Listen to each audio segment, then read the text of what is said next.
Pricing Friendly.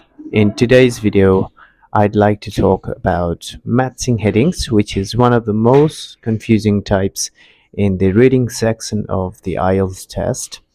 I'm making this video just because some of my students in my physical class, as well as some of those people who watched and liked my videos, asked me to make one video on this particular topic.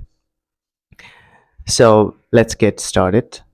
Well, in this question type, there will be paragraphs which are given alphabetically, as you can see on the screen: A, B, C, D, E, F, G, H, and so on, which come up as questions, whereas there will be list of headings which are given in the Roman numbers, and these come up as answers. So you'll have to choose the best heading for each paragraph.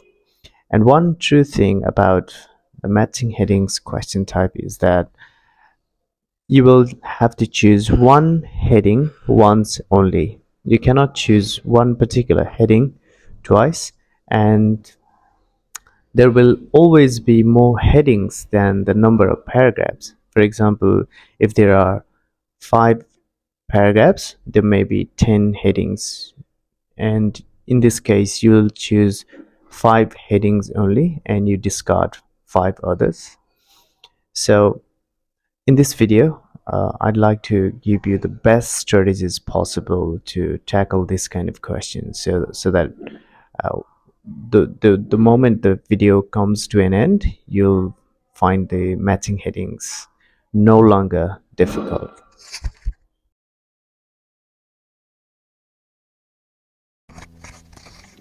Well, while doing this type of question, I recommend don't read the headings first, because if you read the headings first, you have some pre-knowledge about these headings and you may forcefully choose them. So instead, first of all, read the title, the subtitle of the passage, and the first few lines, or say the first paragraph. In this case, the heading is the step pyramid of Joseph. So this passage is going to be about the step pyramid of Joseph. Let's read the first few lines. The pyramids are the most famous monuments of ancient Egypt and still hold enormous interest for people in the present day. These grand, impressive tributes to the memory of the Egyptian kings have become linked with the country, even though other cultures such as the Chinese and Mayan also built pyramids. The evolution of the pyramid form has been written and argued about for centuries. However, there is no question that, as far as Egypt is concerned, it began with one monument to one king, designed by one brilliant architect, the step pyramid of Djoser at Saqqara. So this paragraph talks about one particular pyramid, which is the step pyramid of Djoser, among other Egyptian pyramids. And the paragraph also talks about the Chinese and the Mayan pyramids. However, the main focus of this paragraph is the step pyramid of Djoser. Chinese and Mayan are less important pyramids. So let's look at the list of headings and let's eliminate the obviously wrong headings first. The areas and artifacts within the pyramid itself. The paragraph doesn't talk about the areas and artifacts within the pyramid itself. A difficult task for those involved. Obviously wrong.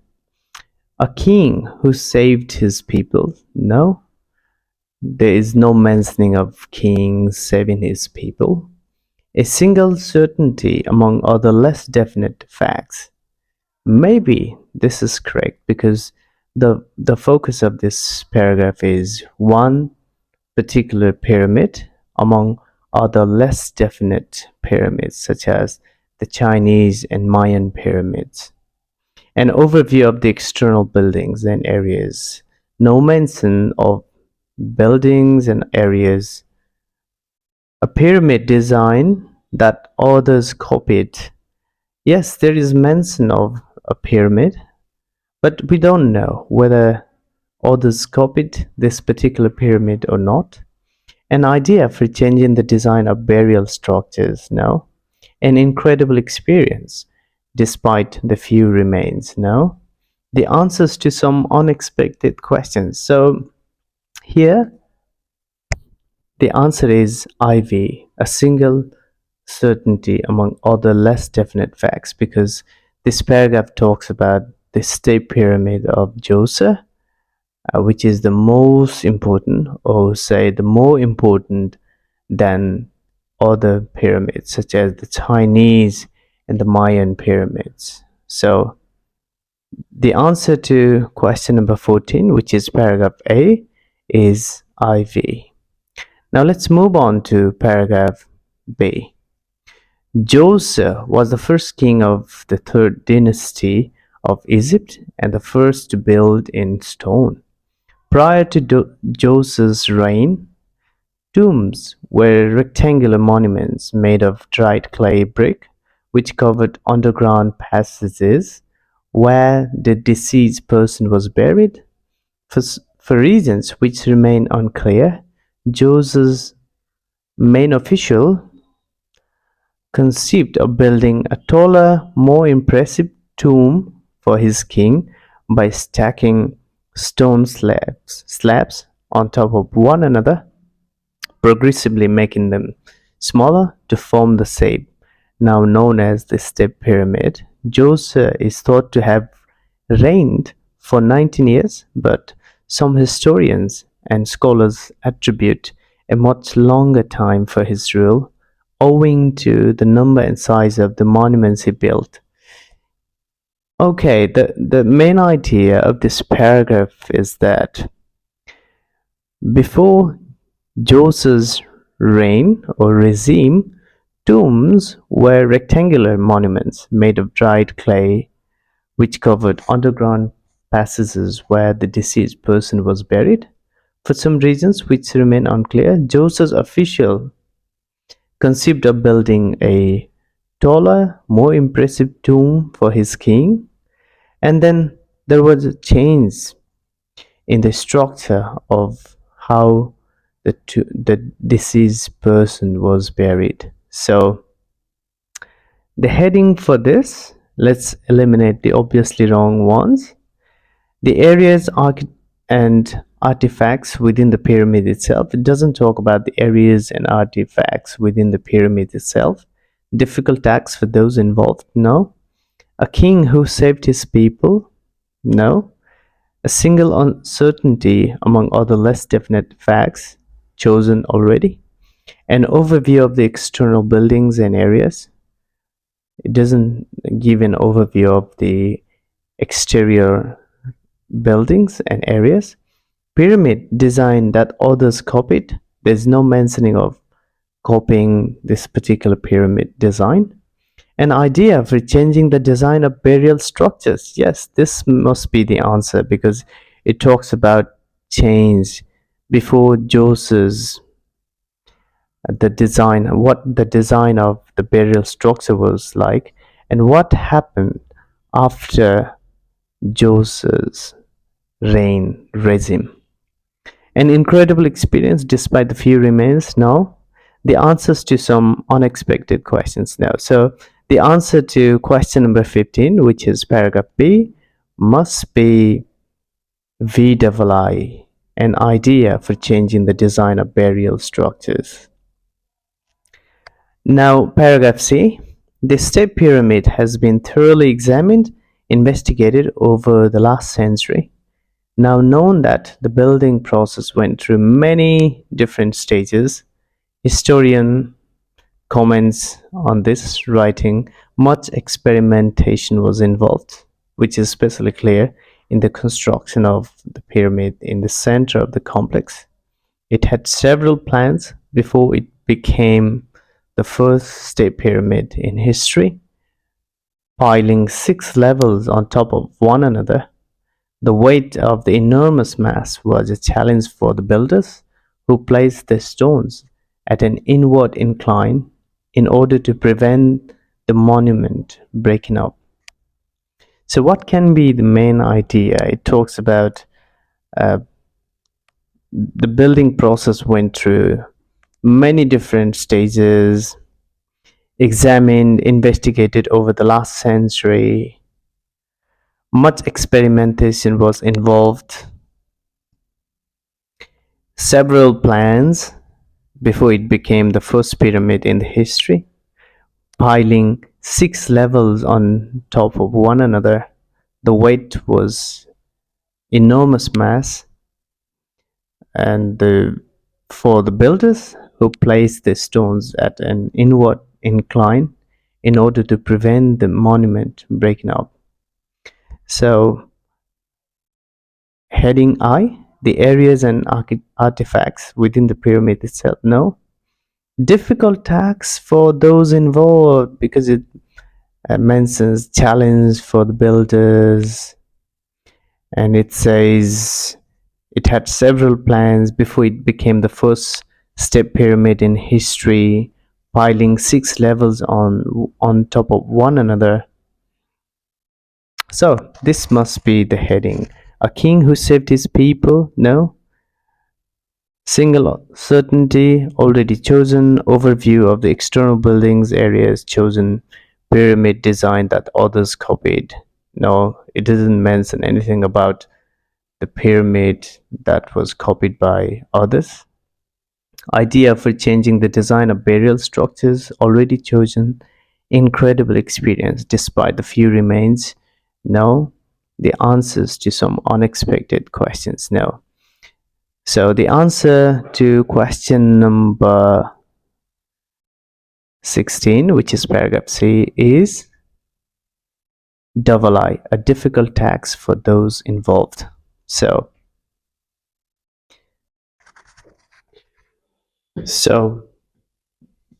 let's read paragraph D. Here, I'd like to suggest that as you progress more, as the test progresses more, the questions become easier. That's because you're left with fewer headings and you will have understood the text better. So, some teachers recommend that just by reading the first line and the last line of each paragraph, the students are able to find the best heading. However, I beg to differ because that approach won't always necessarily help you. That's because just by reading the last and the first lines of the paragraph, you won't be able to choose the best heading because some headings require you to understand the paragraph uh, completely. Some headings test your understanding of the whole paragraph, not just the first and the last lines. So let's read paragraph D. When finally completed, the step pyramid rose 62 meters high, was the tallest structure of its time. Complex in which it was built was the size of a city in the ancient Egypt and included a temple, courtyard, shrines, living quarters for the priest. It covered a region of 16 hectares and was surrounded by 10.5 meters a wall 10.5 meters high. The wall had 13 false doors cut into it. Okay, until now it talks about different structures, different infrastructures, buildings inside the pyramid, temple, courtyard, shrines, living quarters for the priest. It had 13 false doors, a train 750 meters long, 40 meters wide.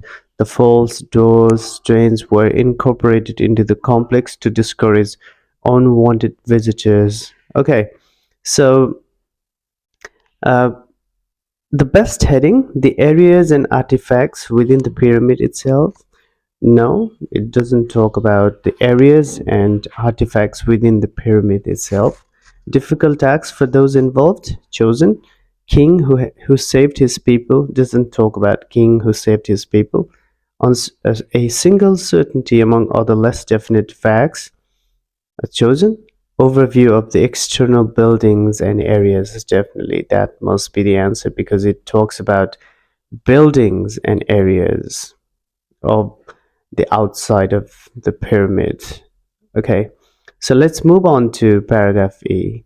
The burial chamber of the tomb where the king's body was laid to rest was dug beneath the base of the pyramid, surrounded by a vast maze of long tunnels that had rooms off them to discourage rovers.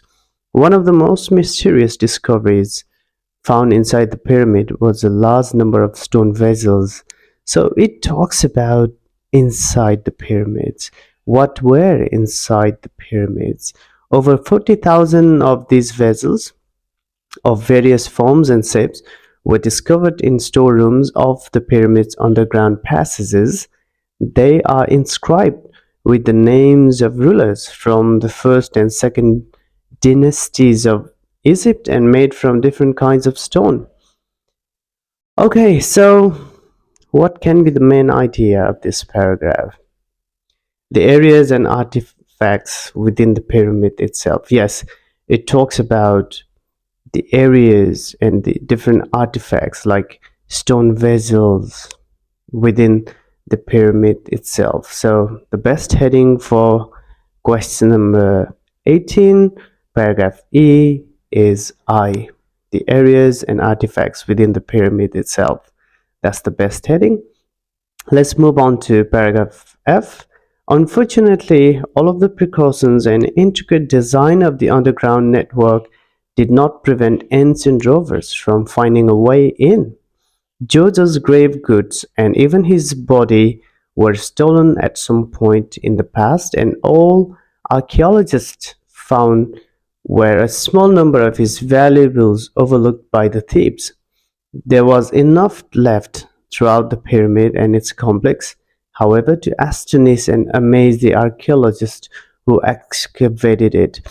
Yes, despite precautions and taken, Joseph's graves goods were stolen and only a few valuables were left that that were overlooked, ignored by the thieves. Yet there was enough evidence throughout the pyramid to astonish and amaze the archaeologists. There was enough information left for the archaeologist. So, what can be the best heading? The best heading can be VIII 8, an incredible experience despite the few remains. Now let's move on to the last paragraph. Egyptologists write, few monuments hold a special place in human history as significant as that of the State Pyramid in Saqqara. It can be said without exaggeration that this pyramid complex constitutes a milestone in the evolution of monumental stone architecture in Egypt and in the whole world as a whole. The Step Pyramid was a revolutionary advance in architecture and became the archetype which all the other great pyramid builders of the Egypt would follow. This paragraph talks about why the Step Pyramid was a stepping stone in a milestone in the history of the evolution of monumental stone architecture.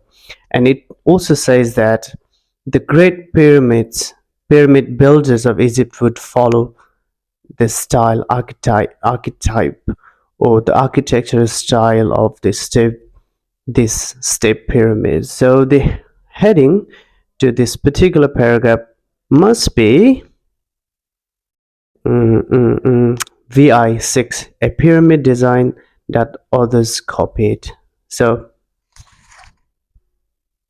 my pieces of advice while doing matching headings question types are: first of all, survey the text by reading the title. subtitle and the first few lines and skim each paragraph. Don't just read the first and the last lines. Skim each paragraph because matching headings test your understanding of the whole paragraph, not just minor detail. So skim each paragraph quickly, ignoring the words you don't understand or the words that you're not familiar with. Then look at the list of headings. By the way, don't read the headings first. Then, once you've read or skimmed each paragraph, look at the list of headings, eliminate the obviously wrong headings to that particular paragraph, and choose the one that summarizes the whole paragraph, not just minor details. 90% of students get confused. They tend to choose one wrong heading. That's because they just care about the keywords. They choose a particular heading just because they see the same keywords in the heading as in the text. Don't do that. Think about the overall main idea of that particular paragraph. And as the test progresses more, you'll finding the headings easier. That's because you're left with fewer headings and you will have understood the text much better. I think this information helps you to find the headings to paragraphs. Good luck.